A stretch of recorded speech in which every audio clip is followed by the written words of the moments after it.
Hello বন্ধুরা, good morning. দেখো আমার এদিকে খুব ঠান্ডা পড়ছে। সকালে উঠে আবার শুয়ে পড়েছি, বিশাল ঠান্ডা পড়ছে এদিকে। আমি জানলা দরজা তো সবই বন্ধ করে দিয়েছি, দিয়ে লাইট চালু করেছি ঘরের মধ্যে। বাড়িতে কেউ নেই, বর কাজে গেছে, ছেলে মেয়ে পড়তে গেছে, আর আমি একা একা দেখো কম্বল গায়ে দিয়ে শুয়ে আছি।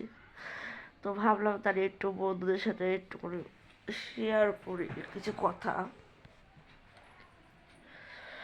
তো কার কার ভালো লাগে ঠান্ডা, কমেন্টে জানাবে আমাকে। আমার তো একটু ঠান্ডা ভালো লাগে না, আমার গরমকালই ঠিক আছে, গরমকাল ঠিক আছে। কিন্তু এই ঠান্ডার সময় না স্নান করা যায় না, স্নান করতে গেলে অসুবিধা। ঠান্ডার সময় ভোরবেলায় যে বাসি কাজ করা কতটা কষ্ট, যারা করে তারা জানে। তো আমিও ভোরবেলায় উঠি, 5টার সময় উঠে রান্না বান্না করি।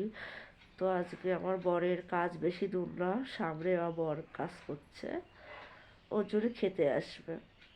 তো আমাকে বললো তাহলে একটু দেরি করে রান্না করো।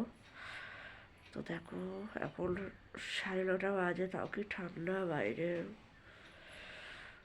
তো চলো বন্ধুরা, সবাই ভালো থাকবে, আর আমিও খুব ভালো আছি।